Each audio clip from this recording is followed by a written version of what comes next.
Hi, I'm Art Bergeron, and if you haven't seen the show before, welcome to Frank and Mary here in Northborough. Uh, if you have not seen the show, my day job is as an elder law attorney at Myrick O'Connell. This is not about my day job, though. This is about Frank and Mary. If you've seen presentations that I've done, you know that Frank and Mary's goal in life is to live in their house until they die and be buried in the backyard. And if that's Northborough and you identify with that, you want to stay right here. So the question is, who are the people that you want to know? What are the programs that you want to know about? So you can just stay right here for the rest of your life. So I've got two terrific guests here who are really part of the organization that has been responsible for so much of why seniors can live such a good life here and really have a lot of activities that they can meet together here. And that's Henry Squillante, my apologies.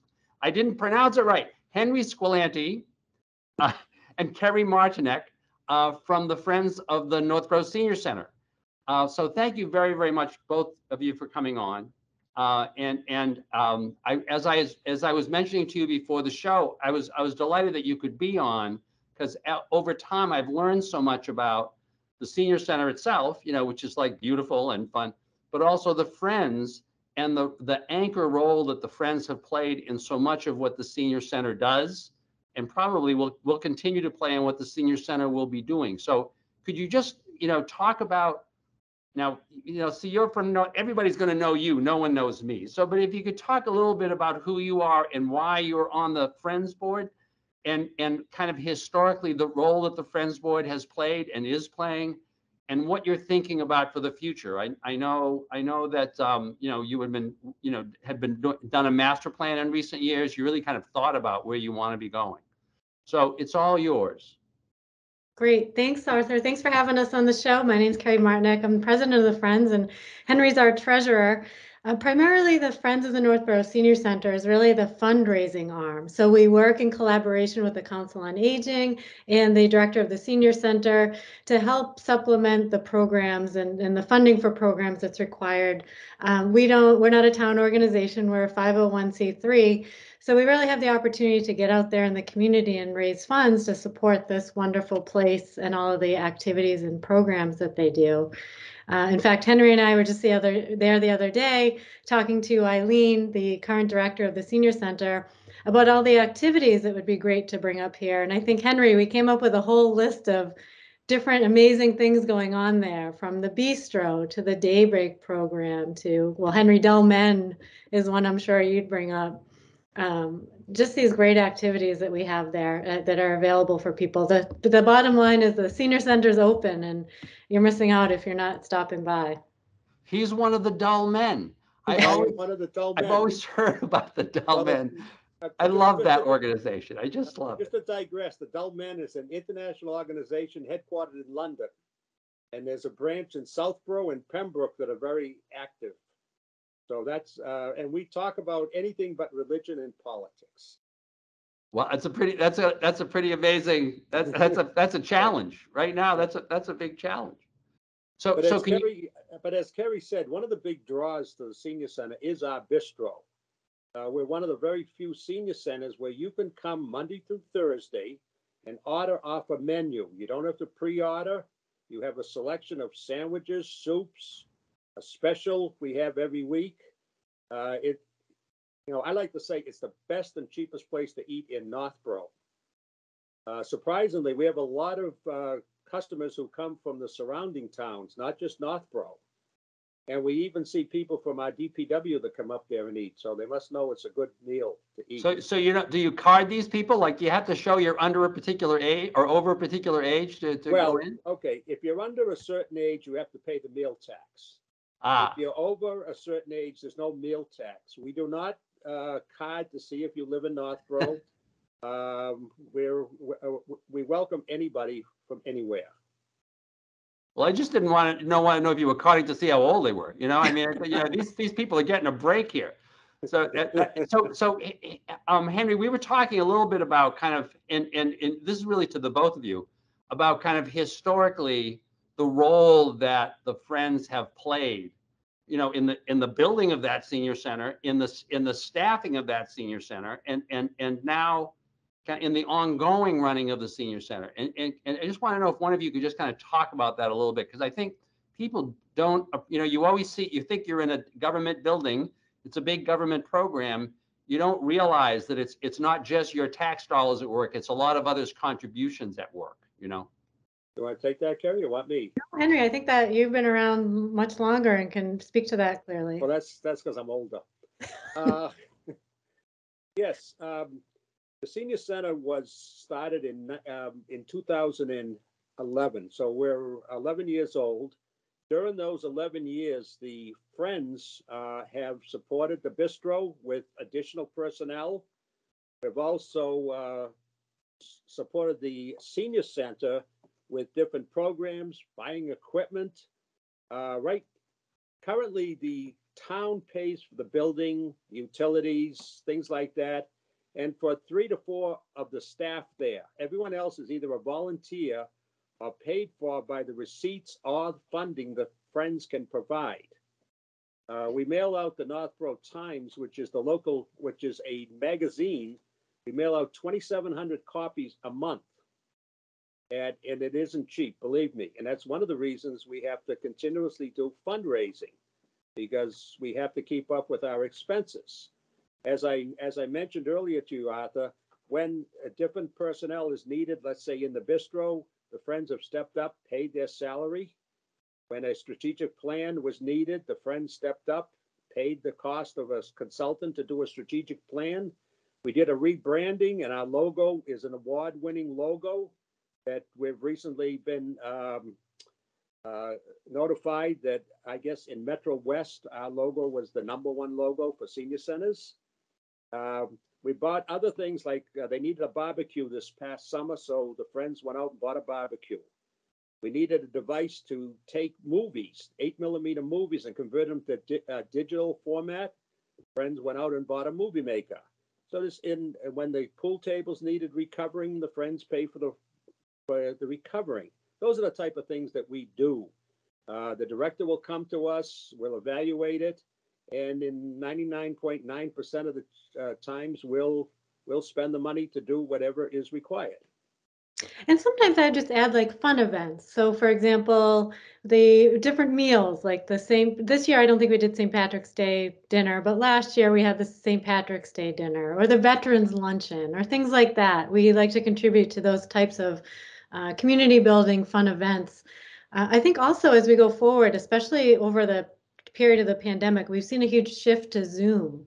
So just figuring out as the senior center shifts some of their programming to be online, what are some ways, we haven't been asked necessarily to fund that, but some of our members will participate in conversations about what are some new ways we could deliver programming and new ideas and different things like that. And I suppose that's been, an interesting, I hate to call it a blessing of the pandemic, was that for those of us, and maybe not you, Kerri, but for many of us, right, that kind of knew that Zoom was out there somewhere and maybe somewhere in this machine, right? Nobody ever used it. I mean, it was like this kind of like exotic thing, And I still remember about, the second month into the pandemic, reading that the number of Zoom meetings went from 20 million to 200 million in 2 months. The most astonishing, but of course, and it was all breaking down. There was so many meetings, and now that's changing. But I think it also, to your point, it has come to people understand now. Enough people understand how to use it that we know now that people are really can kind of take advantage of it as a tool, whether you need to be virtual or not. I know that I'm doing like a seminar, I think in Sudbury, and they're doing it 2 ways. They're doing it live, and then there's a Zoom kind of an immediate, and people can call in. This is just, it's amazing. Right. It's amazing. So I guess trying to figure out how you incorporate all of that into your own technology, that's a real challenge, because there might be some costs involved to that. Absolutely. Yep. So as you're thinking about this now, well, first of all, just tell me about the organization. So you folks are in, like, how many of you are there? How often do you meet? And obviously the money, the money doesn't grow on trees, right? The money comes from someplace, right? So could you just speak to how you've managed to raise all of this money? Because it is a huge amount that you've raised. No, I just want to go back to one other thing. You've mentioned you've been supporting the bistro. I remember talking to Kelly Berg. Oh, remember her? You know, so long ago. What a wonder, right? Kelly Berg. And her talking about the fact that the reason why the bistro made it at all was that the friends staffed the original bistro person, right? Which was an amazing thing. And now it's just assumed, oh, we have this bistro and everything goes along and maybe we need some more stuff. And that's all like self-funding now. But it took this, you know, it took money. It took a big investment to do this. So just kind of, if you just kind of talk about that a little bit. Who are you? When do you meet? How do you get your money? Right? Sure. Yep. So Henry, do you want me to start with that one? Sure. Go ahead.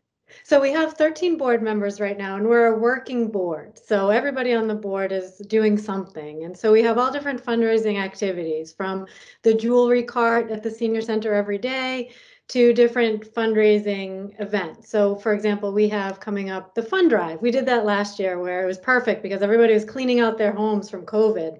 And it was a place where you could drop off clothes that we were then able to turn it into donations through our relationship with Savers.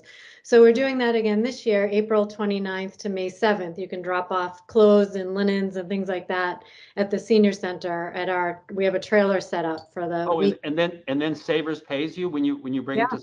That's great. How many tons did we have last year, Henry? It was amazing. I think we had 8 tons of clothes. 8 tons. So imagine the cleanup going on during COVID. Right. So different things like that. We do the car wash. We're going to do that again this year, August 6th. We have our country store fair is coming back finally. We've been held off for the last few years, just waiting to get that back because we love it so much and we know the community loves it too. So that comes back the weekend before Thanksgiving. We have a high tea and art auction coming up. That's September 24th. So all of these events, we feel like it's a great opportunity for people to get back out there and together, and at the same time raise money for to help the friends raise money that supports the senior center. So that's and you guys are out. It sounds like you're definitely going full blast again this year because now it sounds like you've got a full cart, and I'm the sense that I'm getting from you folks as well as from others is that programs are oversubscribed, right? I mean, there's a ton of people coming out, right? People have been dying to come out. And finally, there was that initial hesitation, especially among my folks, right? And me, about, well, is it really safe? But increasingly people are saying, oh, well, it's okay. So that's going to be kind of a good feeling. Right? Yeah, it was really challenging over this past year because we kept scheduling events and then having to cancel them because people were just afraid. We kept getting new waves, but we were really lucky to have a lot of support for our annual fund, which people can still donate to, which was a way to help us still raise money through the pandemic and continues to help give us that little bit of a jump start. Or even things like the raffle basket we just had. Well, although you did have to come to the bistro to support it, but we've been trying to do little things like that to keep the momentum going and give people an opportunity. The good message that I feel I've received is people want to give. So you just have to provide a good opportunity for them to do that. Right. Well, I try to go by the motto, money follows good ideas. Money follows good ideas, right? Yeah. What you're doing is just good, right? I mean, it's cleverly done, but it's a really important thing also. So for people who haven't done it, that it's so often, you get oh no, I wouldn't go to the, I'm not that old. I wouldn't go to the senior center. I mean, how many times have we heard this? And it's kind of the kind of beyond bingo. Isn't that just bingo? What is the senior center? So they haven't even been, right? So and you're talking the bistro, and the bistro is terrific, and the view is good, the food is good, right? But tell them about the jewelry cart. That's so good. Now, do you still have that buyer? It seems to me, I remember several years ago, there was one woman who really loved just finding the jewelry and buying and stuff. Yeah, we still have her, but she does not participate now. But she's kind of retired. Okay. I see. But she's a consultant. She's a very highly paid consultant. That's right. Right. Very highly paid. Right. We have had quite a few donations. Some of the families, when someone passes away, has donated shopping bags full of jewelry.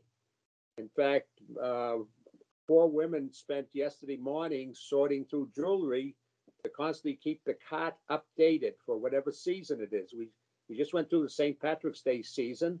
Now they're into the spring season. And to them, jewelry means seasons. To me, it's just jewelry. But they seem to know what to put on the cart, and the cart does very well. Yeah, So Oh, I'm gonna mention this because, so once again, my day job, is I talk to nothing but seniors. I have no client under 55. My median client age is 74. So I'm talking to people all the time about this stuff. And you get to the jewelry, or you don't get to the jewelry, actually, because folks just, many times there may be one thing that they're going to leave to the, daughter or granddaughter, or something, right? But other than that, it's like, oh, it's just the jewelry, right? And so then somebody dies and it's just the jewelry. Whereas so there's a tremendous amount of jewelry, right? That is just kind of moving around, for no good reason, and it's going to random nieces and nephews who are like, what am I getting this ring for, Whereas it could really be a contribution, right? Yes. And so for folks who are thinking about this, I'm just telling you, right? If you've got a will, right? And you've written a little memorandum that says, this is where I want my jewelry to go, right? Even if it isn't in the will, that's where the jewelry is going to go, right? And it's a big deal. It's a big deal. It can be it's a wonderful contribution to the community. It isn't like you're taking money away from your kids. The kids don't want it, right? Trust me, they don't want it, right? So, it's just a really nice thing to do. I really like the jewelry card. Yes, it is.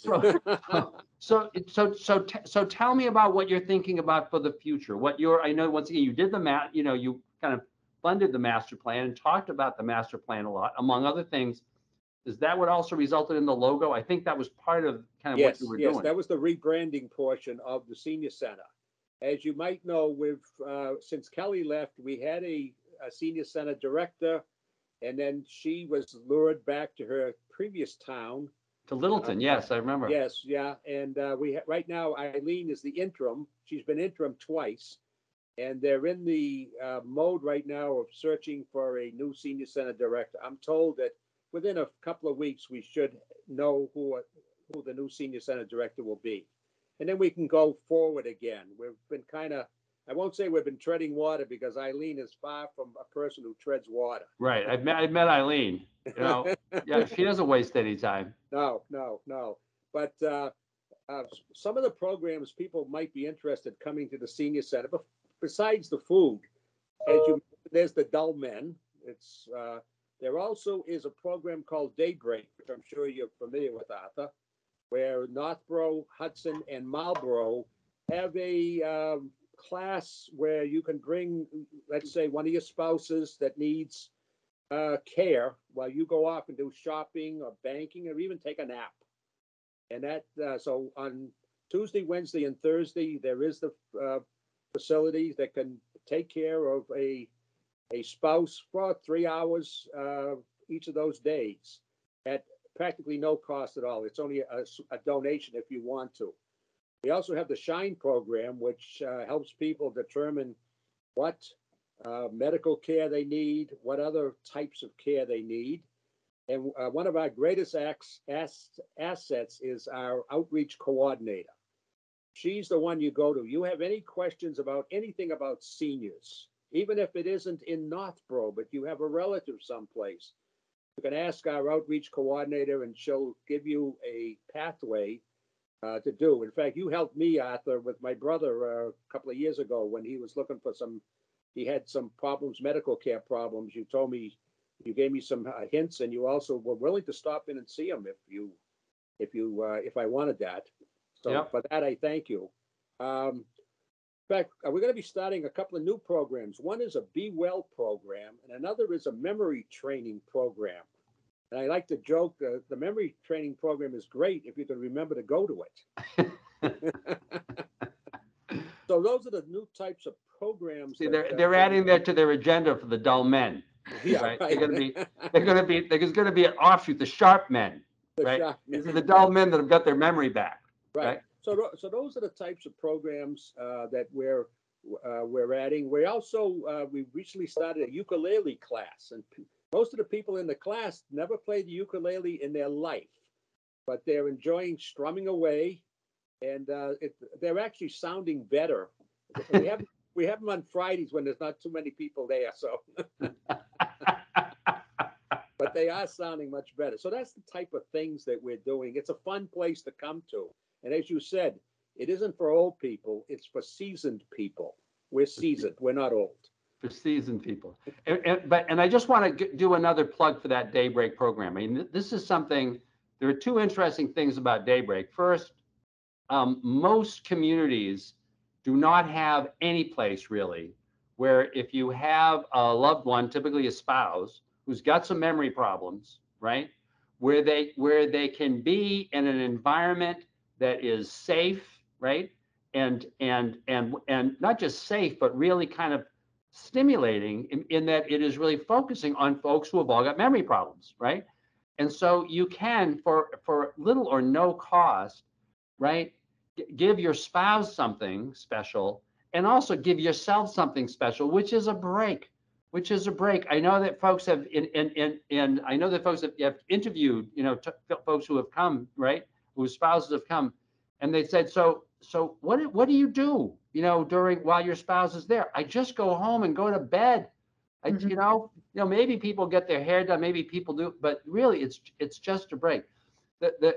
And as far as the folks there are concerned, what is the thing about memory problems? I mean, I always get on this because, I'm old, so we have memory problems, right? Is that the thing about memory problems, I remember when I was younger, so I grew up in the 60s, right? And so we had a lot of people who were smoking dope and they really had memory problems, they'd be kind of talking and kind of their conversation would kind of wander. And that was a joke. And if you're in a group of people who have all got memory problems, it's a joke, It isn't like you're surrounded by people and you're like being embarrassed to say anything because you're afraid, And so it's really good for the seniors themselves. It's just a great program, and it's this wonderful collaborative program among the three communities with Northborough, Marlborough, and Hudson. And it's been a kind of an anchor for other stuff among the three senior center directors that they've been doing more stuff together, and they started with that program, right? So it's really, I think it's terrific. I think it's just terrific. We're also going to start sometime this summer. The senior center has applied and gotten a grant for transportation east of Northborough. So that would be transportation if you needed to go to, let's say, Beth Israel, one of the hospitals in Boston or Framingham or along 128. There would be transportation provided through probably a taxi. And this is a grant that Eileen applied for, and she has gotten money for it. And that program is going to be set up. That was always been a problem because our vans can go west of Northborough, but we cannot go east of Northborough. So people going to medical appointments primarily now have a vehicle to get east of Northborough. So I'm watching time because I want to make sure that we don't run over, but and I know that our friends at Northborough Cable will put this information on as a banner, but can you talk to people about if they want to contribute? If they want to contribute, who should they call? What email should they use, right? I mean, this is a 501c3, right? So these are all legitimate tax deductible contributions. Yes. For what is you're just helping yourself. You're helping yourself, you're helping your parents, you're helping people that are, you're helping you. So can you just give people a phone number and email address, and then I'm sure Dana will use it as a banner also. Sure. Friendsofnorthboroughseniors.org is our website. All one word. Yep, and Northborough with the OUGH. So, yep. And then it would be info@friendsofnorthboroughseniors.org. Henry, that's correct in terms of Yes, it'll. it is. Yep. Yes. So anyone who wants to find more information or donate or actually membership, it's really inexpensive to be a member, and that's for anybody, any age. You don't have to be a certain age to be a member. So that's where you can find everything you need to know right there. That's great. That's great. So thank you so much for this. This is just like really, really important. I think it's so folks, you know, just go. I think the main thing, just go. I mean, if you're a senior, it's this amazing place. Go for lunch. The dull men are all going to be there being dull. They'll be kind of in a corner, right? And so you can kind of Oh no, we're far from dull. they're probably.